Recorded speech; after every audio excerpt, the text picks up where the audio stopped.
আজকে আবারও চলে আসলাম বয়ফ্রেন্ডের সাথে দেখা করতে। সো আসসালামু আলাইকুম এভরিওয়ান, কেমন আছো সবাই? আশা করি সবাই ভালো আছো অ্যান্ড আমিও ভালো আছি। আবারও নিয়ে চলে আসলাম তোমাদের মাঝে নতুন একটা ব্লগ। সো আমি তো ওই দিন আমার বয়ফ্রেন্ডকে দেখে গেছিলাম, সো ভাবলাম আমি আমার বয়ফ্রেন্ডকে আবার দেখতে যাবো। সো আজকে ফাইনালি আমি চলে আসলাম। তো আমি আমার বয়ফ্রেন্ডকে দেখতে আসছি অ্যান্ড আমার সাথে আমার ফুল ফ্যামিলি চলে আসছে অ্যান্ড আমরা অনেক খুশি অ্যান্ড আমার বোনও আসছে, এর আগের বার আসতে পারে নাই। সো আজকে ফাইনালি আমার বোন তার দুলাভাইকে দেখবে, নতুন দুলাভাইকে। আর আসার পরপরই আমাদেরকে শরবত দিয়ে দেয় আর আমরা সবাই শরবতটা খাই। শরবতটা অনেক মিষ্টি ছিল, অতিরিক্ত মাত্রায় চিনি দেওয়া হয়েছে, একদম মিষ্টি। তো আসার পরপরই আমার বোন বলতেছে যে আমার বয়ফ্রেন্ডকে দেখবে অ্যান্ড আমার বয়ফ্রেন্ডকে কোলে নেবে, কারণ হসপিটালে আমার বোন যাইতে পারে নাই। তো আজকে যেহেতু আমাদের সাথে আমার বোন আসছে, সো সে অনেক এক্সাইটেড অ্যান্ড সে তার দুলাভাইকে কোলে নিয়ে একদম আদর করতেছে, কি একটা আহ্লাদি করতেছে।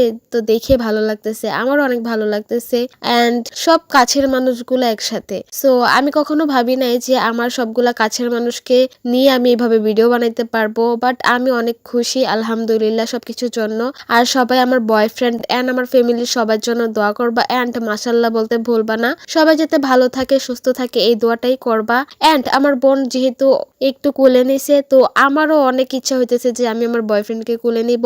তো আমি আমার বয়ফ্রেন্ডকে কোলে নিছি, আমার অনেক ভালো লাগতেছে। ছোট্ট কিউট একটা বয়ফ্রেন্ড আমার। তো ওরে আমি কোলে নিতেছি অ্যান্ড সবাই হাসাহাসি করতেছে, আমার ফ্যামিলি সবাই হাসতেছে, বলতেছে এত বড় একটা মেয়ের এতটুকু একটা বয়ফ্রেন্ড। তো আমি বলছি যে একটা কেন, আমার আরো বয়ফ্রেন্ডের দরকার আছে, আরো বয়ফ্রেন্ড লাগবে আমার। এই একটা বয়ফ্রেন্ডে কি হবে, 100 200 300 400 এরকম বয়ফ্রেন্ড হওয়ার দরকার। আর আমার সাথে আমার আরেকটা বয়ফ্রেন্ড আছে, সো ও একটু বড় হয়ে গেছে গা, বাট এটা আবার নতুন আমার একটা বয়ফ্রেন্ড। তো আমার বয়ফ্রেন্ডের অভাব নাই, এই জীবনে আমার অনেক বয়ফ্রেন্ড আছে। সো তোমরা আস্তে আস্তে আমার বয়ফ্রেন্ড গুলাকে দেখতে পারবা। তো সবাই দুষ্টামি করতেছে অ্যান্ড আমিও হাসি মস্কারা করতেছি। সো আর আমরা আস্তে আস্তে অনেক লেট হয়ে গেছে গা, 3টা 4টা প্রায় বাজে গেছে গা। সো আমার চাচি আম্মু বলতেছে খাওয়া দাওয়া কইরা ফেলার জন্য, কারণ অলরেডি অনেক দেরি হয়ে গেছে গা। আমরা আরো আগে আসার কথা ছিল, যেহেতু একটু সমস্যা হয়েছে, একদম বৃষ্টি টিষ্টি, কারেন্ট ছিল না, অনেক ঝামেলা হয়েছে। যাক সবকিছু পেরিয়ে যেহেতু আমরা আসতে পারছি, এতটুকুই আলহামদুলিল্লাহ।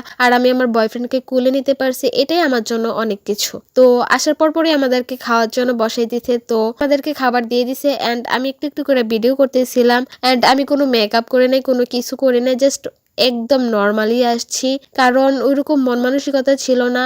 আর বয়ফ্রেন্ডকে দেখার যে একটা এক্সাইটমেন্ট কাজ করতেছিল, এই জন্য আর সাজিয়ে নাই। যাই হোক আমরা খাওয়া দাওয়া শুরু করে দিছি অ্যান্ড এখানে অনেকগুলো আইটেম করছে, ভর্তাটা জাস্ট একদম ওয়াও ছিল, অনেক মজা হয়েছে, সবগুলো আইটেম অনেক বেশি ভালো হয়েছে। সো সবকিছু মিলে আলহামদুলিল্লাহ খাইতেছি, আমরা সবাই খেতেছি অ্যান্ড সবাই একসাথে বসে আড্ডা মজা, একদম খাওয়ার যে একটা পরিবেশ, যেটা বলার মতো না, অনেক সুন্দর একটা পরিবেশ হয়েছে অ্যান্ড সবকিছু মিলে আলহামদুলিল্লাহ। সো যাই হোক আজকের ভিডিওটা এই পর্যন্তই, আবারও দেখা হবে নতুন কোনো ব্লগে।